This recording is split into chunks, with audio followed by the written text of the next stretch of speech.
That summer, my grandfather and I spent more time together than I ever thought we would. He had always been an imposing figure, even as his body had begun to wither into its final stage. In our small village, so far from the nearest town, where the air was thick with heat, he seemed unaffected. He never sweat like the rest of us. He would sit on the porch from dawn until dusk, staring out at the horizon like he was waiting for something. I thought it was just fatigue at first, a lifetime of memories pressing on him. But after a while, I began to see something different in his gaze. It wasn't just weariness. It was hunger, or maybe dread, a longing for something I couldn't understand. Then, there were the visitors. In a village this small, strangers didn't come often. But that summer, my grandfather began receiving an unusual number of them. Old men, each one more weathered than the last, all with grim faces and eyes that said more than their words ever could.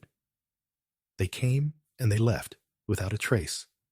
No one stayed for long, and when they did speak, it was brief. Always business, never small talk. Sometimes just a handshake. Other times, a curt nod.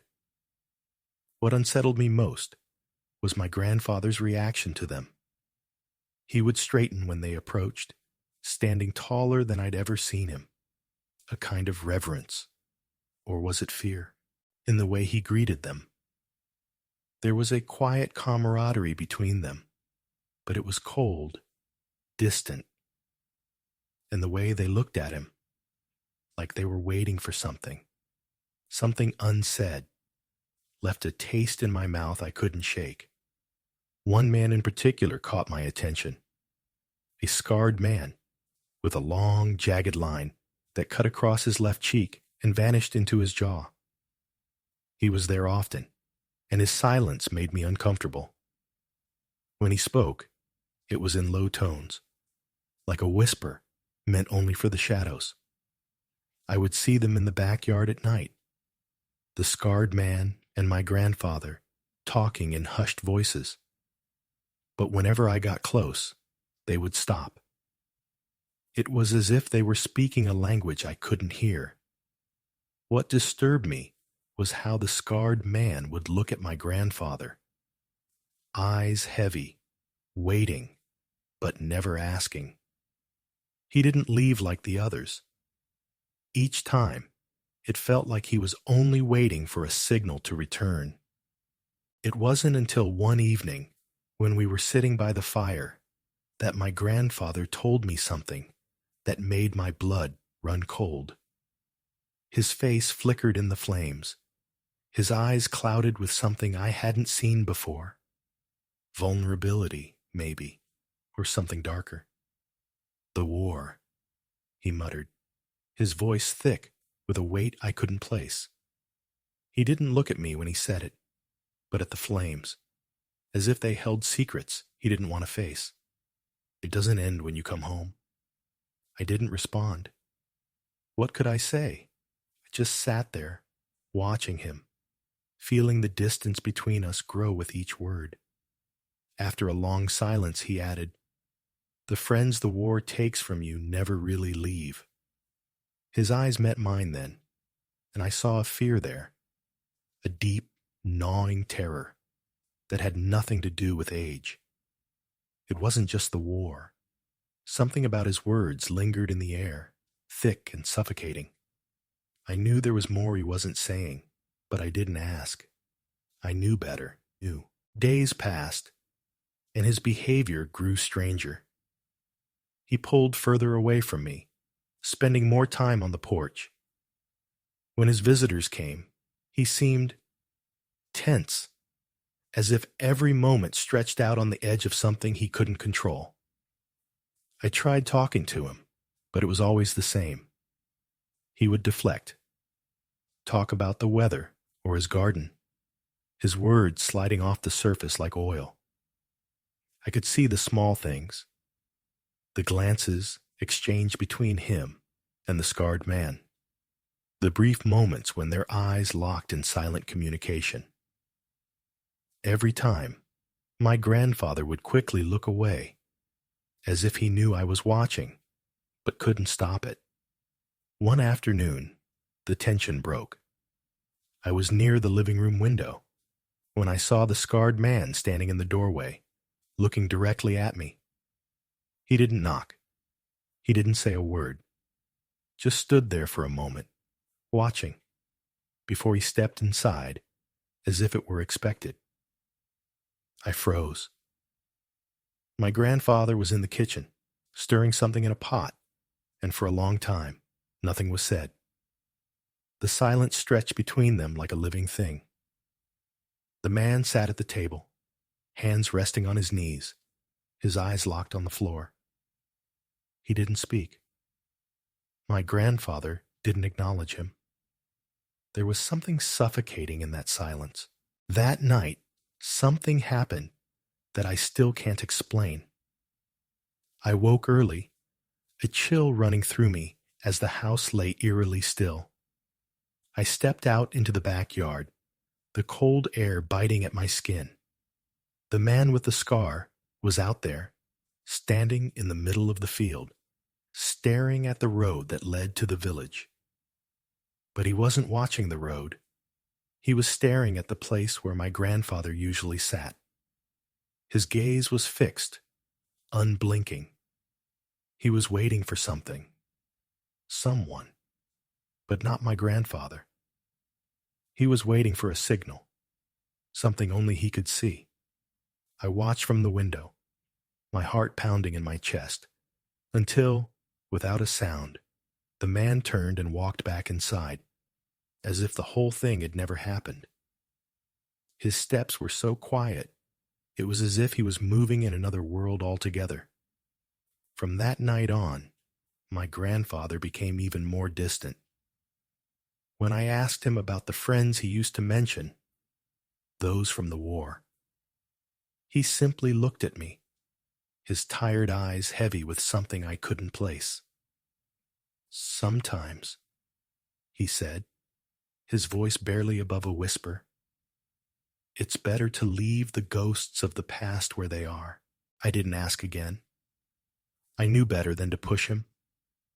But I couldn't shake the feeling that the man with the scar, the strange visitors, and my grandfather's refusal to talk were all tangled together in a way I would never fully understand.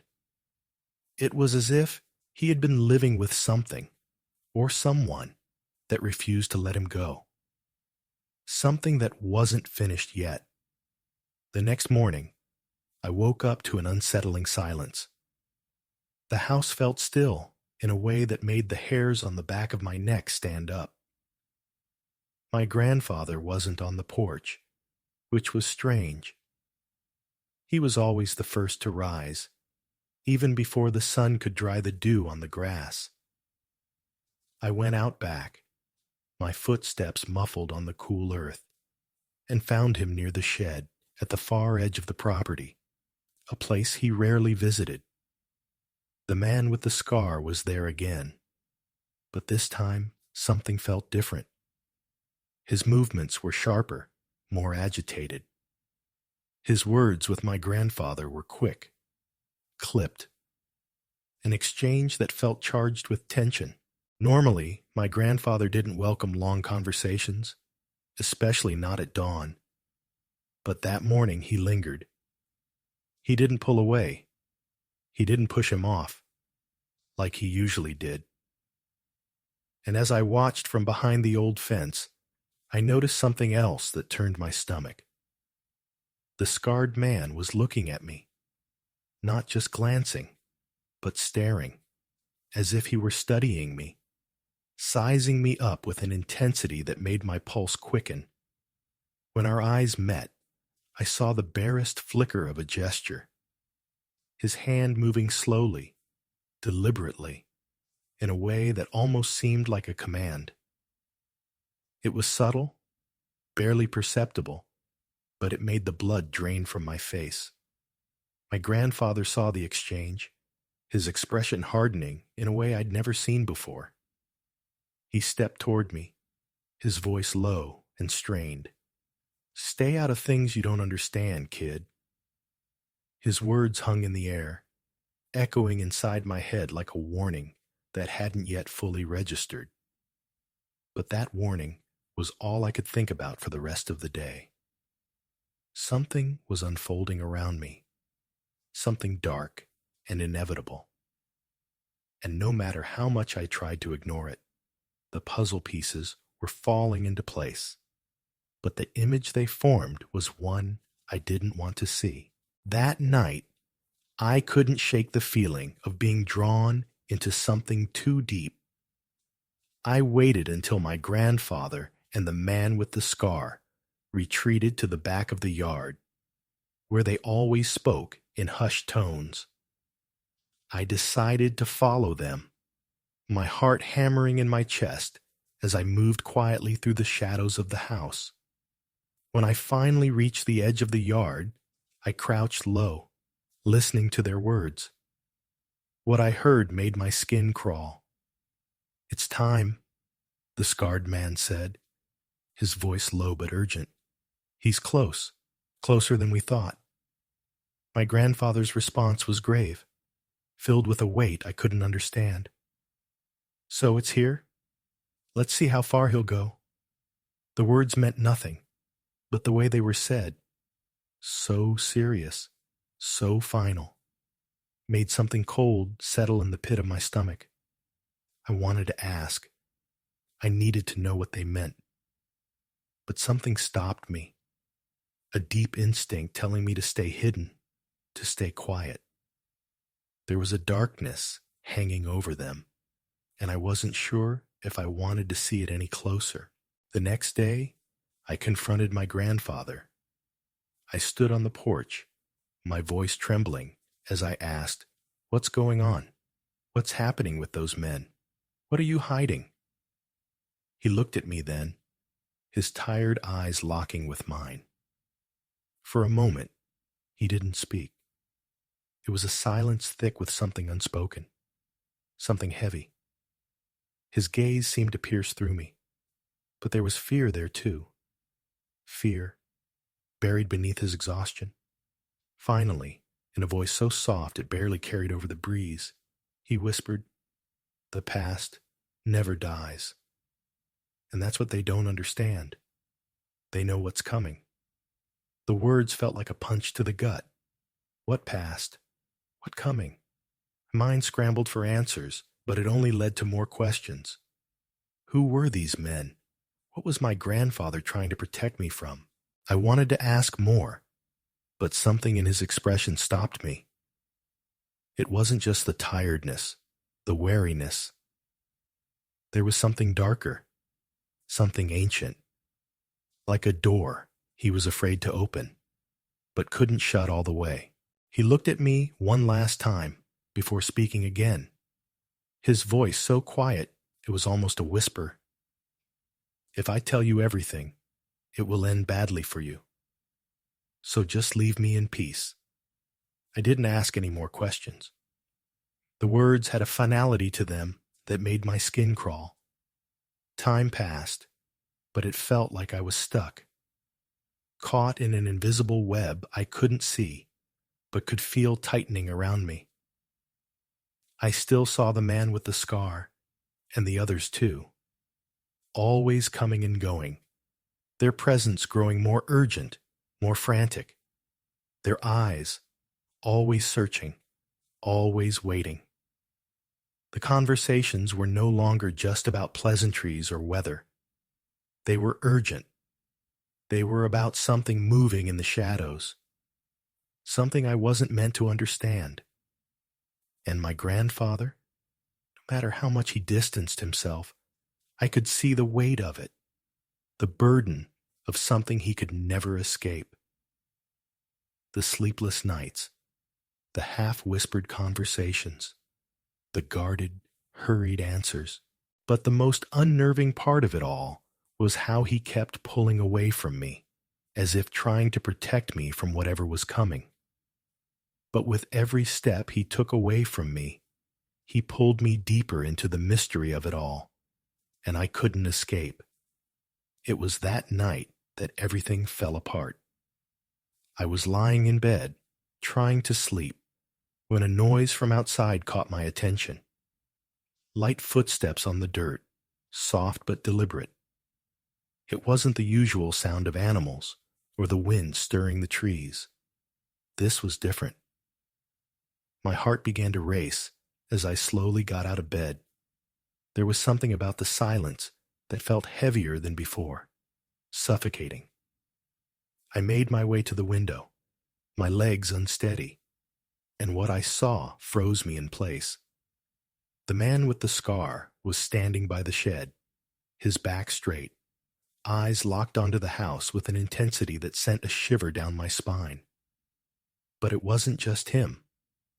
Behind him, a larger, darker shadow moved, something almost too vast to define. The figure stood still, waiting for my grandfather, or perhaps for some unseen signal. I couldn't move. My breath was caught in my chest, a knot of terror that wouldn't release. There was a sense of inevitability in the air, as if the world itself had paused, waiting for something to unfold. Then the scarred man slowly turned his head, his gaze meeting mine through the window. For a moment, time seemed to stretch. His eyes locked onto mine with the kind of cold, knowing stare that made the air feel even colder. Without a word, he made a small, almost imperceptible gesture, a hand movement, a silent command to move away from the window.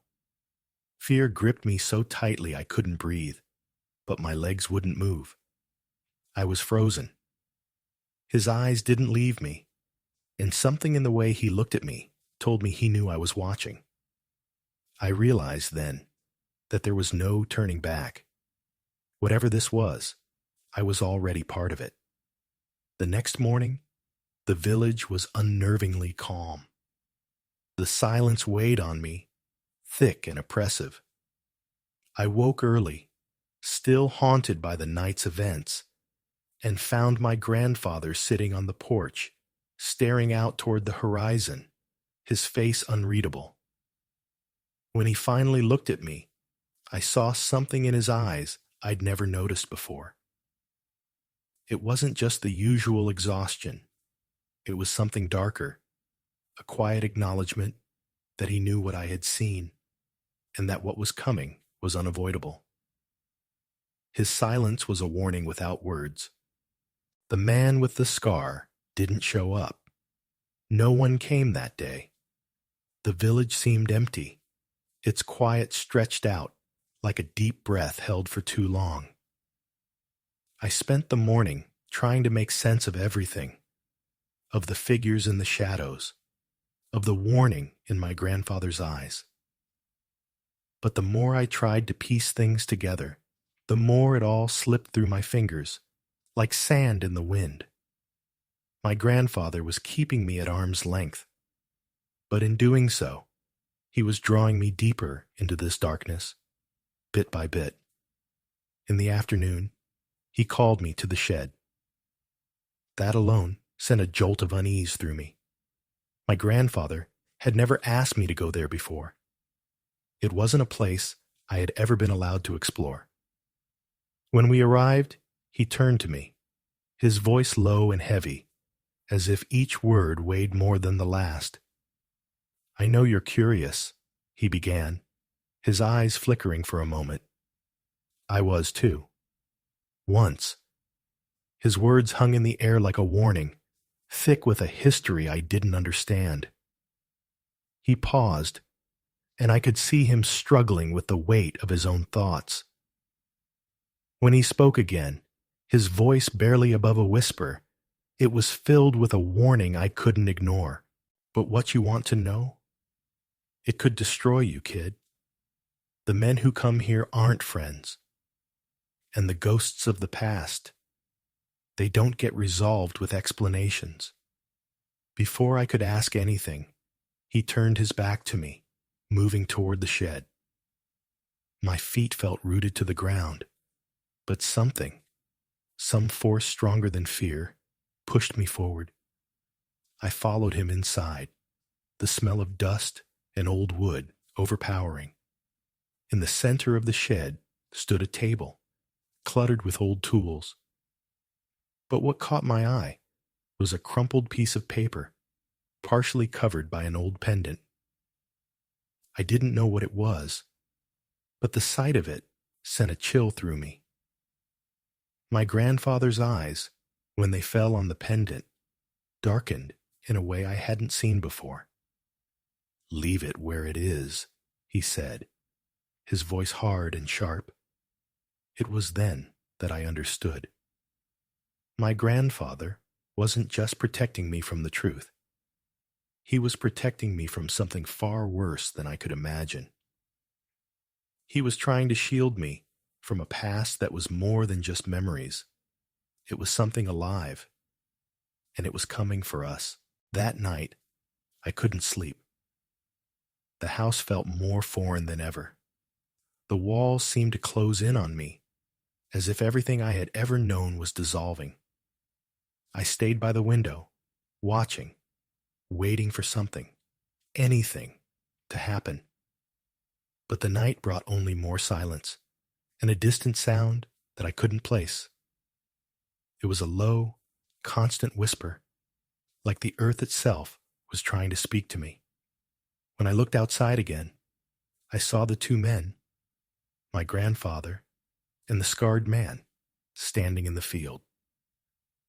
Their faces were turned toward the horizon, their bodies stiff, as if they were waiting for something or someone. They didn't speak. They just stood there, their posture rigid, like soldiers on the brink of battle. That's when I felt it, a creeping dread, a sense that everything I had experienced that summer was closing in on me.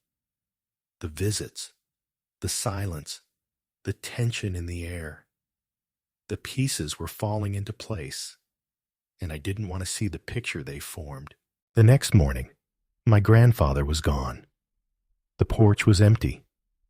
I went to the backyard, my heart pounding in my chest, and found the shed door open, something that had never happened before. Inside, the table was empty.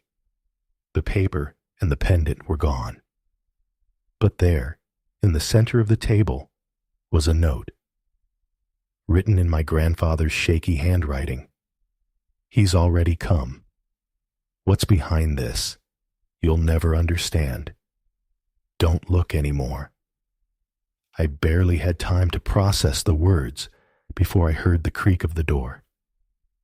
I turned, and there he was, the man with the scar, standing in the doorway, his expression weary.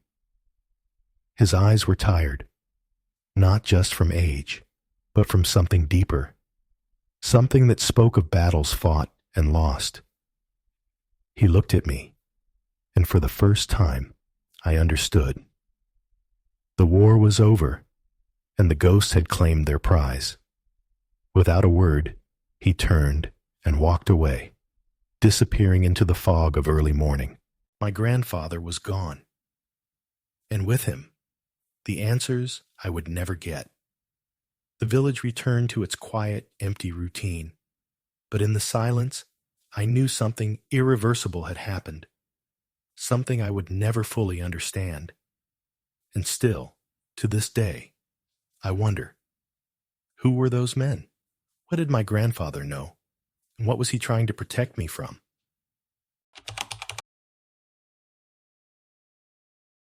I always thought my grandfather was a strange figure, but that was just the way things were in our family. His silence, the way his eyes seemed to drift into another place whenever anyone asked about his past. It wasn't something we ever questioned. But after his death, when my brother and I went to the farm to clean up and sort things out, I had no idea how much my world would shift. We were in the barn when it first hit me. The air felt thick, not the familiar, musty smell of hay and aging wood, but something else, something colder, like the air itself was holding its breath, waiting. I'd heard the whispers about my grandfather's rituals, how he'd done strange things with the animals, things no one cared to explain. But standing there, in the place where those stories lived, it felt wrong. I was poking around a pile of hay in the corner. Something about it didn't sit right, when my fingers brushed against something stiff. At first, I thought it was some old tool, forgotten and half buried. But when I pulled it out, I froze. It wasn't a tool. It was a stack of ID cards, a pile of them, hidden deep beneath the hay, as though someone had gone to great lengths to make sure they stayed buried. Some of the cards were cracked, yellowed with age, others more recent, but each one was different. Each one held the face of a woman I'd never seen, and there were so many. Hundreds, maybe more. I'm not easily rattled, but the sight of those cards made my stomach twist. The weight of them was strange, as though they had all been touched too many times, handled by someone who knew exactly what they were. The faces stared back at me. Some were smiling. Others looked off, eyes too vacant, expressions too rehearsed. It felt like they were looking through me. I picked up one card at random. The woman's face was pale, her hair long and dark, almost disappearing into the shadows of the photo. The name on the card didn't mean anything to me, but what I couldn't shake was the sense that these cards weren't just forgotten mementos. They were used, like someone had borrowed these identities, but never returned them. When my brother saw me holding one, he didn't say anything at first. He just stood there, his eyes scanning the cards, the same unease spreading across his face. We'd heard the stories, of course, the strange things that had happened at the farm, the odd rituals, but we'd always thought it was exaggeration. Maybe it wasn't. I flipped through the stack, one card after another. Every time I pulled one from the pile, it felt like I was uncovering something bigger, something that had been hidden from us on purpose. There were too many, more than I could count. Women's faces, some young, some old, all of them with different names. But then, at the very bottom of the pile, buried like the others, I found one that made my breath catch. It was recent. The woman was younger, maybe in her 20s. Her eyes were wide, too wide, staring directly into the camera as though she knew something she shouldn't. The name on the card? It didn't mean anything to me at first. But the photo, I recognized her. She disappeared just a few months ago. I'd seen her face on the news, heard the reports about her vanishing. My heart slammed against my ribs. I didn't say anything. I couldn't. That image, the woman's face, stayed with me for hours. Why would my grandfather have these? How had he gotten them? And why had he kept them there, in the barn, tucked away, like they were nothing? The more I thought about it, the worse it felt. My grandfather, the man who had always cared for the animals, who was the backbone of our family, he was tangled up in something I couldn't understand. I don't know what I expected to find in that barn, but it wasn't this. I couldn't shake the feeling that I'd just uncovered something much darker than I'd ever imagined. Something we were never meant to find. We didn't speak about it much after that. As we left the barn, my brother turned to me, eyes wide with confusion, and asked if we should tell anyone. But something in me snapped shut. I couldn't bring myself to speak.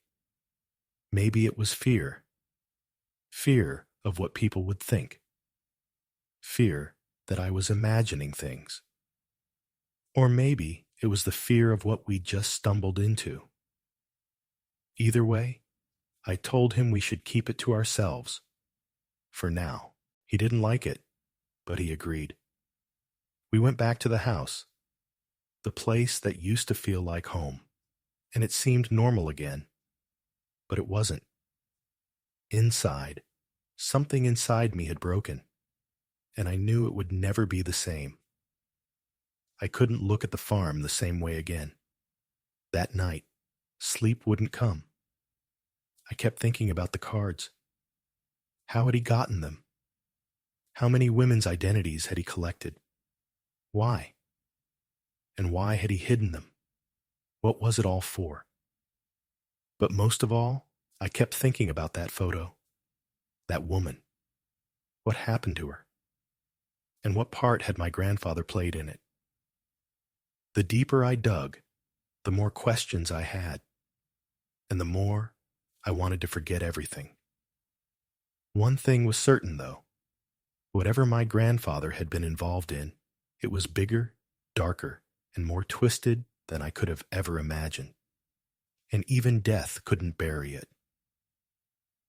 The next day, I found myself going back to the barn alone. I couldn't tell you why. Maybe it was the pull of curiosity, the nagging sense that I hadn't uncovered everything yet, that something about this place was still waiting for me. I sifted through the hay again, more desperately this time, as if I could feel the weight of my grandfather's secret pressing down on me. It wasn't just the IDs that disturbed me anymore. It was the meticulous way everything had been hidden, carefully buried in that barn, as if someone, my grandfather, had expected someone, eventually, to dig it up, to find it, to know. The barn wasn't just a place for storage, I realized. It was a sanctuary, a shrine to something darker, more twisted, and I hadn't even scratched the surface. I moved through the piles of hay, the dust swirling around me, thick and suffocating, until I found it. At the back of the barn, near a pile of old wood, was a metal box, rusted but sturdy, like it had been placed there with care. I opened it, heart hammering in my chest, and what I found inside made my blood run cold. Old photographs, some of them torn and faded, like memories that had been chewed up and spat out. Crumbled letters, stained with something I couldn't quite make out. And at the bottom, a journal. I flipped it open, my hand shaking as I skimmed the pages. The handwriting was erratic, scratched and hurried, as if the author was afraid of someone seeing it. And with each word, a growing dread gripped me. The note spoke of sacrifices and the control my grandfather had over the women who disappeared from around here. There was mention of an ancient practice, something that had kept him young, strong, alive, in a way I hadn't understood until now. The power of the IDs was undeniable, but the worst part? The last line. The IDs are the final proof. With this, no one will ever know what happened. Reading those words felt like a punch to the gut. Everything that had felt wrong about the barn, the IDs, the strange rituals, was now painfully clear. My grandfather hadn't just been a man of strange habits. He'd been involved in something horrible. And these notes? These were the twisted remnants of someone who had lost themselves to something much darker. The journal's contents weren't just ramblings. They were a blueprint. He'd been orchestrating these disappearances. The women whose IDs were in that barn? Some of them had been seen in nearby towns, not just disappeared, but erased. I felt a sharp dizziness, the kind that comes with the realization that you're standing on the edge of something that can't be undone. I didn't know how to process it. Was I imagining all of this? Or had I really stumbled upon the twisted legacy my grandfather had left behind? The more I read, the more it became clear. He'd planned this. Planned it all. Every piece, every part of it. But as my mind raced, so did the weight of the decision I now faced. I had to leave. Leave the farm. Leave this curse behind. But part of me didn't want to. A dark part of me needed to know more, needed to understand how he'd done it, how he had fooled the whole family, how he had convinced us that everything was normal, that we were safe, but we weren't. None of us had ever been safe. I went back to the house, but I didn't know how to tell my brother what I had found. I could feel the secret pressing on me, crushing my chest, but I couldn't share it with him. Not yet. The weight of it was too much to bear alone. The silence between us grew heavier, like a wall was slowly being built, one brick at a time, and no one was going to break it. I wanted to speak, but I couldn't. I couldn't risk it. The journal had changed everything, but the deeper truth, that could destroy us both. Later that night, the house was quiet. Too quiet. Then from the barn, I heard it. A low sound, like something scraping along the ground, something being dragged. My heart stopped. I ran to the window, the glass cold beneath my palms, and looked out. But there was nothing. The barn stood still, in the dark, silent as ever. I couldn't sleep. The noise kept echoing in my head, each scrape louder than the last. I tried to convince myself it was just the wind, the old wood creaking, but the silence that followed was worse. It felt like something was waiting for me in that barn, waiting for me to return.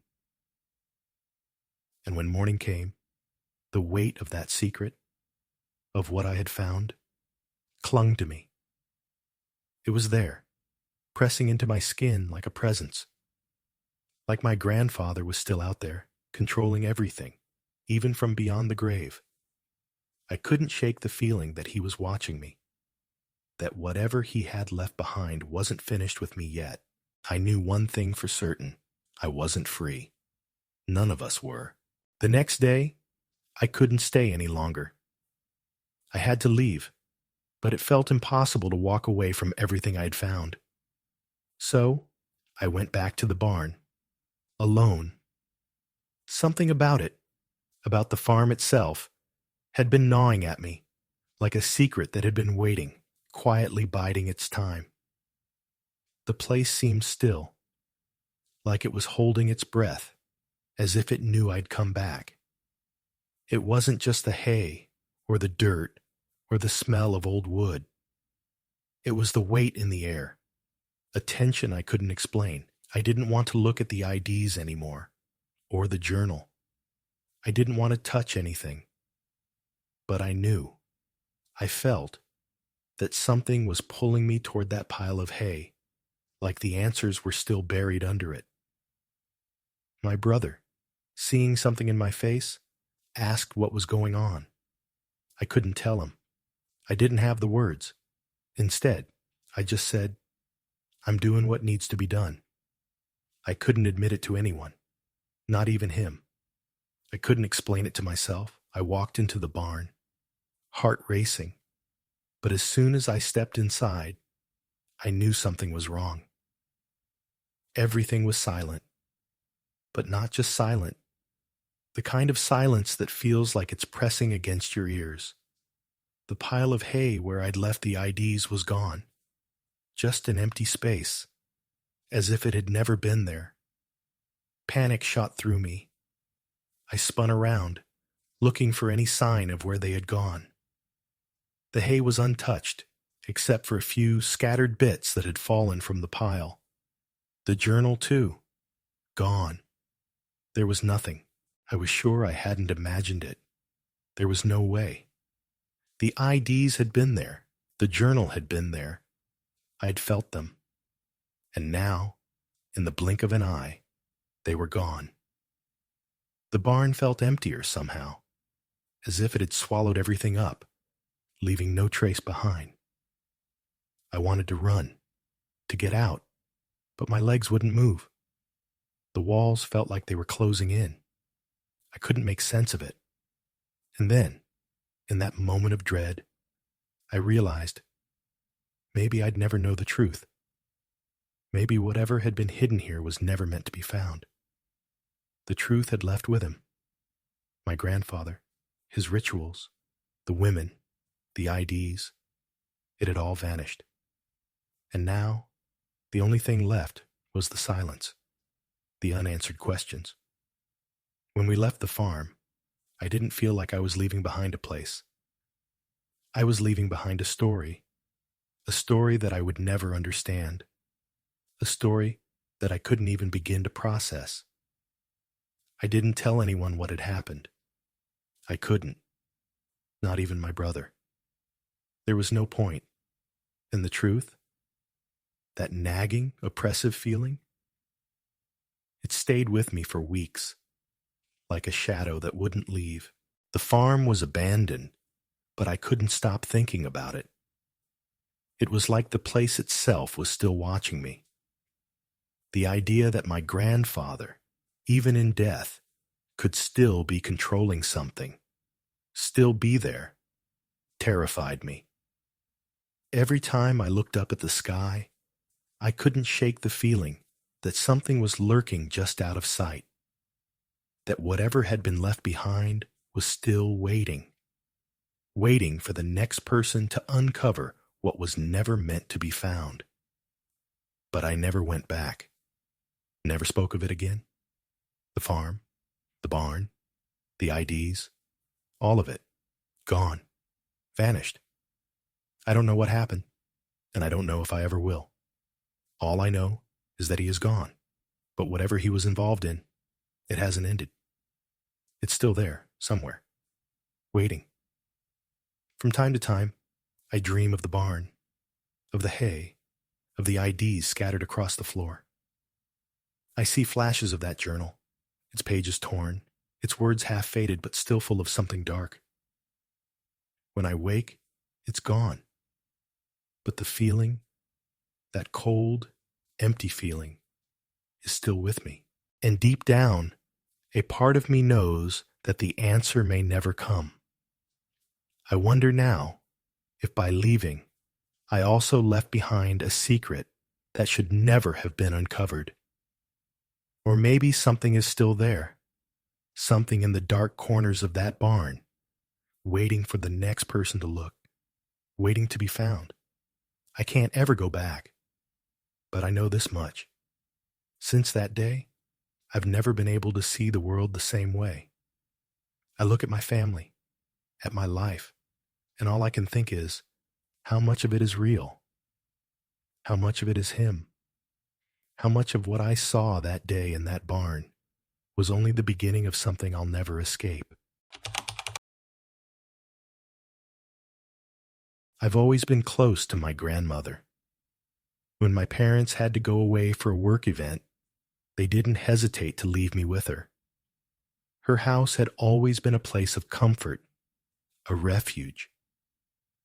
I was 17 at the time, and even though I was older now, I still remembered how, as a child, I'd curl up in her lap and listen to her stories that felt as old as the earth itself, while her calloused hands, worn from years of hard labor, would rest gently on my back. My grandmother didn't say much, but there was something about her silence, a kind of quiet strength that made her seem wise in ways I couldn't explain. That weekend started like any other. The house smelled like wood and herbal tea, the kind that always made me feel warm and safe. The late afternoon sun filtered through the lace curtains, casting soft, golden light across the living room. It was just the two of us, and we talked, sharing small conversations that felt more like the quiet hum of companionship than anything extraordinary. Nothing felt strange. Not yet. It was the last night that everything started to shift. I was lying in bed, restless, trying to drift off to sleep. The house was deathly quiet, the kind of silence that presses against your ears. I could hear the wind outside, rattling the leaves in the trees, the occasional creak of the old house settling. I should have gone to bed earlier, but there was something gnawing at me. Maybe it was the way the shadows had stretched unnaturally across the walls, or the fact that the usual hum of crickets had gone silent. Then I heard it. Muffled footsteps. Slow, deliberate, but heavier than usual. I thought it might be my grandmother, maybe heading to the kitchen for a glass of water. But these weren't the soft patter of her sandals. These steps were weighted, like someone, something, more substantial was moving through the house.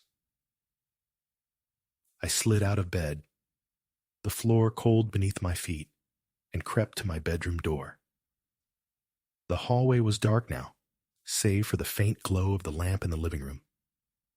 I opened the door, just a crack, barely enough to see into the hallway. And nothing. No one was there. But then, out of the corner of my eye, a shadow passed swiftly down the hall. It was a figure, hooded, moving with a strange, unnerving quickness. I don't know what came over me, but I had to follow. Maybe it was curiosity, or maybe it was some deep instinct telling me that something was terribly wrong. Like a cat stalking its prey, I moved slowly, silently, down the stairs. The air felt heavier now, thick with a kind of tension, as if the house itself were holding its breath. By the time I reached the bottom, I could see more figures, at least half a dozen, hooded and cloaked, standing in a circle around something in the center of the room. There was my grandmother. She stood in the middle, her eyes closed, her face serene. Too serene. Her stillness felt wrong, like someone had drained the life from her. The way she held herself was different. Her skin seemed paler, stretched taut over her bones. She looked distant, as though she was no longer fully there. One of the figures held a bottle, its neck wide, dark liquid sloshing inside. It caught the light of a single candle burning in the center of the room. The liquid, it shimmered like something alive, dark red, almost too red. The smell hit me then, faint but cloying, like something metallic and sweet, like blood. I didn't move. I couldn't move. The chanting began softly at first, a low murmur that filled the room, seeping into the corners of my mind, clawing at my thoughts. The words were foreign, guttural, like they didn't belong to any language I knew. The sound was heavy. Each syllable seemed to vibrate in the air, sinking deep into my chest. I watched, paralyzed, as the man with the bottle passed it to my grandmother. Without hesitation, she brought it to her lips, drinking from it in one swift motion. Her throat worked with the effort, swallowing the dark liquid. And then she looked up. At first, it was subtle, a shift in her gaze. But then her eyes met mine, frozen behind the door. I swear I felt the air freeze around me. Her eyes. God, they were not her eyes. They were cold, empty, like a hollow well, staring right through me. But there was something else there too. Recognition. knowing she knew I was there. My body turned to ice. I wanted to run, to scream, to leave, but I couldn't move. My legs were like lead. The chanting grew louder, the words heavier, and I felt something cold and suffocating press down on my chest. The figures continued to circle around my grandmother, their faces hidden, their movements almost ritualistic, hypnotic. With every gulp of the red liquid, my grandmother seemed to lose more of herself. She was no longer the woman I knew, but something else, something dark, something ancient. Her hands trembled, but her face remained serene, as if she was being consumed by something beyond her control. The more I watched, the more I felt myself being pulled into the room, as if some invisible force was dragging me forward, toward them, toward her. I couldn't move. I couldn't breathe. But I was there, a silent witness to the horror I had stumbled upon. And in that moment, I knew that nothing would ever be the same again. Then suddenly, an oppressive silence descended over the room. The chanting stopped, as if the very air had been sucked out of it.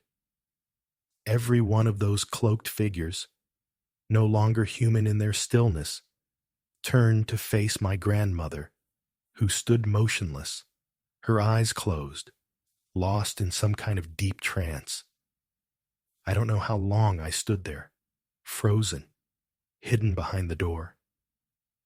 Time seemed to stretch, thick and suffocating, as if the walls of the house were closing in on me. The pressure in the air felt like it was building, like the room could no longer contain everything that was happening. My muscles were stiff, my breath shallow, and panic started to gnaw at me, crawling up my spine. I wanted to run, needed to run, back to my room, lock the door, and forget everything I had seen. But something was holding me there. It was as if an invisible hand gripped my chest, preventing me from turning away. I couldn't move. I couldn't look away. Without warning, my grandmother raised her arms. Slow, deliberate, and the group responded. Their movements were as synchronized as they were strange, as unnatural as the chants that still buzzed in my skull. Then it happened. The candlelight, flickering weakly, cast a long shadow of my grandmother on the wall. But this shadow, it twisted, writhed, grew, stretching in ways that were impossible, as if it were reaching for something beyond the walls of the room. The shape it formed, it wasn't her. It couldn't be. The silhouette on the wall curled into forms, into shapes I didn't recognize, things that should not exist.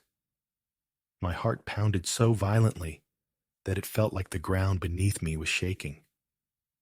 I felt something other, a presence, cold and oppressive, closing in around me. And then, as if the universe itself had been holding its breath, my grandmother's eyes snapped open. She didn't just look at me. She saw me. Her gaze locked onto mine with a force so intense, it felt like it could shatter me. A cold shiver shot through my body, freezing my blood, paralyzing me where I stood. Her eyes, they were not hers. They were empty, hollow, a vast, yawning darkness that swallowed everything that I had once known of her. Something was inside her, something ancient, something hungry. Without a word, she stepped forward into the center of the circle. With a slight motion, too subtle to be a command, but undeniable, the group slowly began to withdraw, one by one. Each figure backed away, their presence no longer necessary, their purpose fulfilled. But she didn't look away. She gave me one last, lingering glance, like a challenge. Her lips, thin and tight, curled ever so slightly. It was a warning. The last figure filed out through the back door, and the moment they were gone, I exhaled a breath I hadn't realized I'd been holding. My legs, numb from the terror, barely carried me up the stairs. My footsteps sounded loud, too loud, as if every sound was amplified by the silence of the house. I wanted to lock myself in my room, pull the covers over my head, and pretend it had all been a bad dream, a nightmare I could shake off in the morning. But as I passed by the door to my room, I heard it, a soft whisper from across the house, chilling in its calm. I knew you were watching me. The words sliced through the silence like a blade, and I froze. My whole body was covered in goosebumps, my heart stuttering in my chest. I wanted to scream, to run, but I couldn't move. My mind raced, trying to process the meaning behind those words. She knew. She had known all along. Why hadn't she stopped me? Why had she allowed me to see it? To see her? I couldn't make sense of it. The woman who had given me candy, who had told me stories, who had held me close in my darkest moments. How could she be the same person who had just participated in something so wrong? My thoughts were spinning as I reached my room. I locked the door behind me, my breath coming in short, shallow bursts. I lay there, staring at the ceiling, but sleep wouldn't come. The silence of the house felt too thick, like something was still waiting, watching. The next morning, everything seemed normal. My grandmother was in the kitchen, humming as she worked, her calm smile back in place. The serene expression on her face was so familiar, it was almost comforting. I wanted to ask her what had happened, to confront her, to demand answers, but the words wouldn't come. Something inside me told me it wasn't the right time. Something told me I wasn't ready to hear the truth. Before I left, she came to me, placed her soft hand on my shoulder, and whispered with a smile that felt more like a warning than anything else. I hope you learned your lesson. And that was it. She kissed my forehead, and I left. I didn't look back. Years have passed since that night. My grandmother is gone now, and I still can't shake the memory of what I witnessed. What was that ritual? Was it demonic? Or was it something even darker? Something that had been hidden beneath the surface of my grandmother's quiet, peaceful life? I don't know. I may never know. But there is one thing I'm sure of. Whatever it was, she didn't just keep secrets from me. She prepared me. And the worst part is, I think she knew, long before I did, that I wasn't meant to escape it. That night was only the beginning. When I look at old photos of her, those images of blood, there's a part of me that shudders, knowing what I can never unsee. I don't know if she was trying to protect me, or if she had already crossed into something beyond protection. But I do know this. That ritual wasn't just some ancient tradition. It wasn't just faith. It was something far more terrifying, something that seeped into the very fabric of my life, a dark truth I've never been able to escape. My name is Emily, and I'm 34 now, but I was just 18 when everything began. At the time, I lived with my grandmother. She was an imposing figure, with silver hair that caught the light like mist, and eyes so pale they almost seemed to bleed into the winter sky. For as long as I could remember, she had been the town's pillar, teacher, mentor, respected by everyone. Her life was a series of quiet routines. Up at dawn, a swift cup of coffee, and then a brisk walk to school through Maple Grove Park. I didn't think much of it back then, but something about that park. After Sarah Jennings disappeared, nothing was ever the same. It wasn't just the fact that a girl had vanished in broad daylight. It was the air itself. The way the leaves never seemed to rustle the same way again.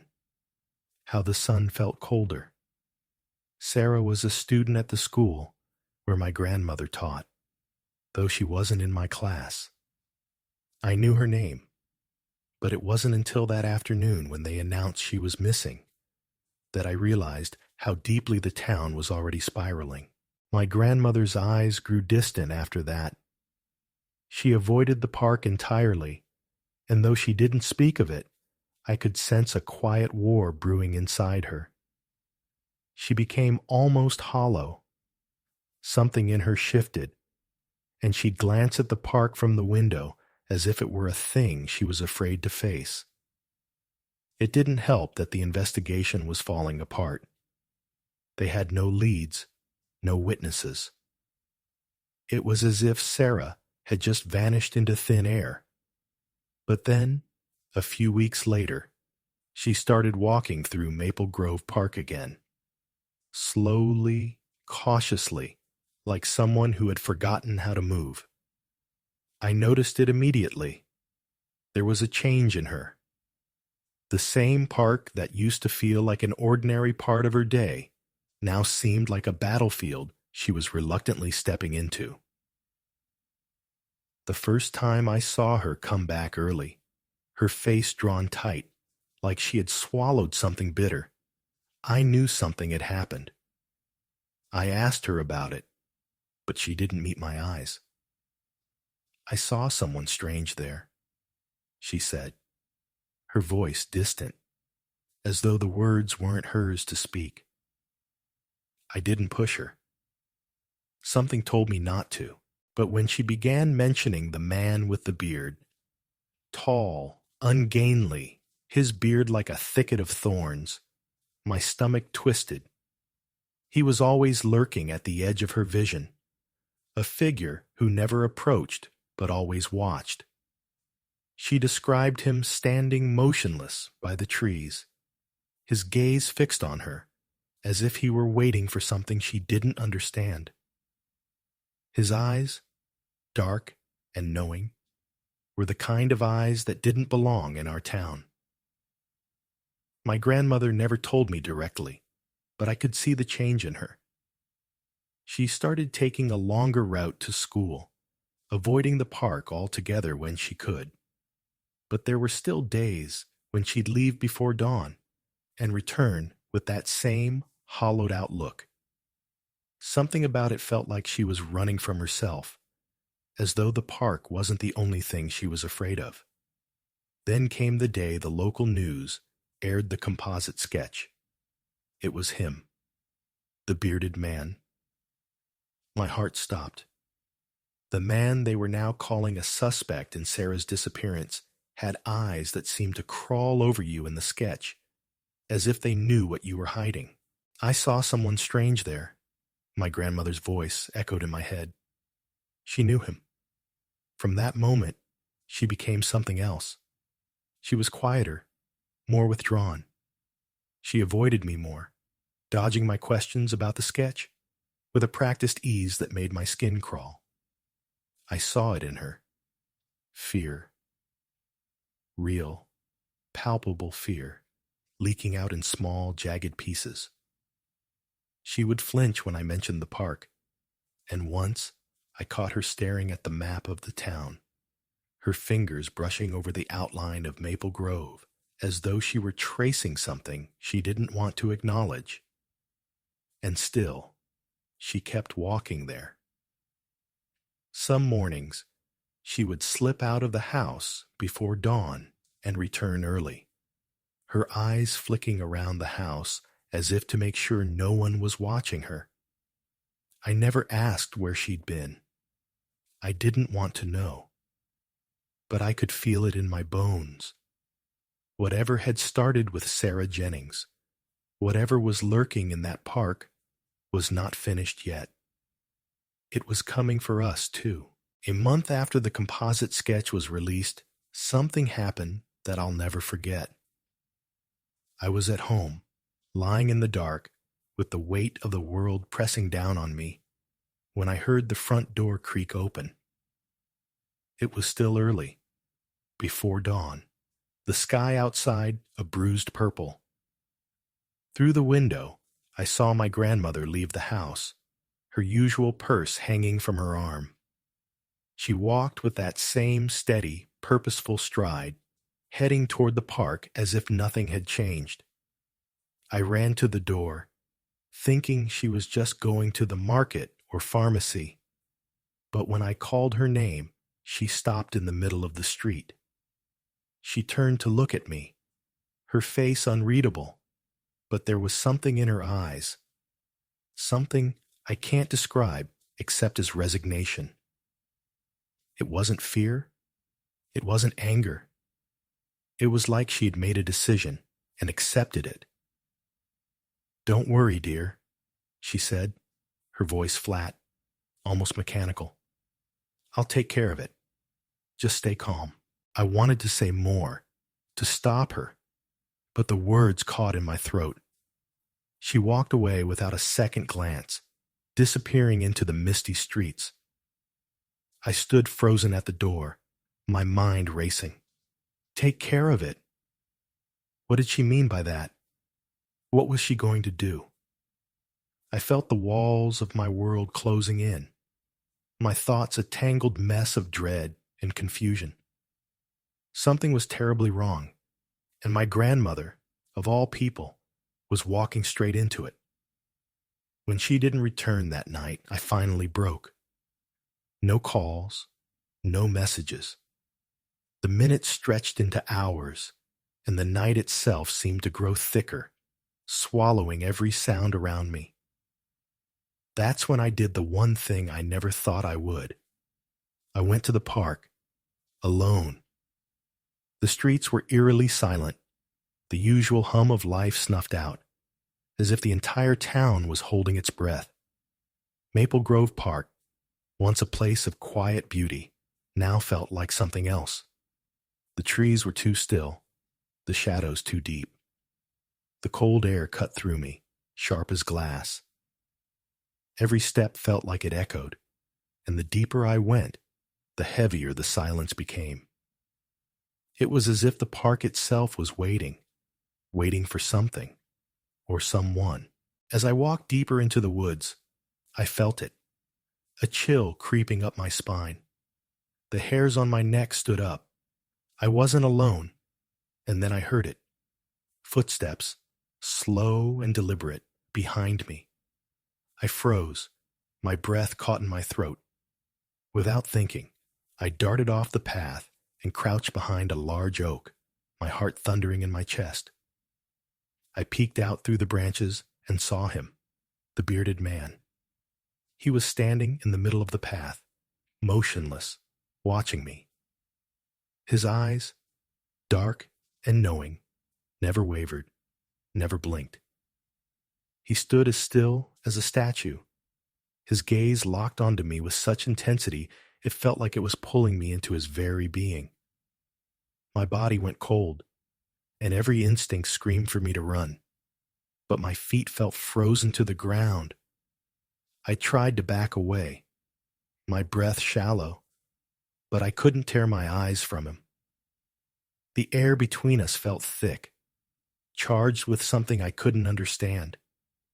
He didn't move. He didn't even shift his weight. It was like he was waiting for something. Waiting for me. For what? Time seemed to stretch into a single, agonizing moment.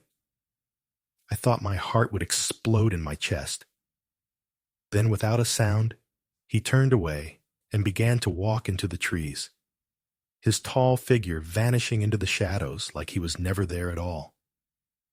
I stood there, paralyzed, my breath coming in ragged gasps. How had he not seen me? Why had he left? I didn't know, but every fiber of my being screamed, that he was leaving because he had to. Something was happening, something I couldn't understand, and I was no longer safe. The next morning, the news brought the horror into sharp focus. The police had a new lead. An investigation had linked the bearded man to disappearances in nearby towns. And then came the photo, one taken at a local cafe. It was him. The same dark eyes, the same thick, untamed beard. What was worse, they discovered that he had been living in the town for years, unnoticed by everyone. Quiet, unassuming, never aggressive. He just watched. They searched for him, but he vanished again. No trace, no sign. Like smoke. And my grandmother? She never spoke of him again. She went back to her routines, like nothing had changed, but her eyes, they never lost that weight, that burden. To this day, when I pass the park, I feel it. The cold, the waiting. I'm older now, and the years have dimmed the edges of the terror. But some part of me knows that he's still out there, watching. What did he want? What did my grandmother know that she never told me? I don't know. But the fear lingers, in the silence of the trees, in the shadows at the edge of the park. And sometimes, I wonder if it's waiting for me.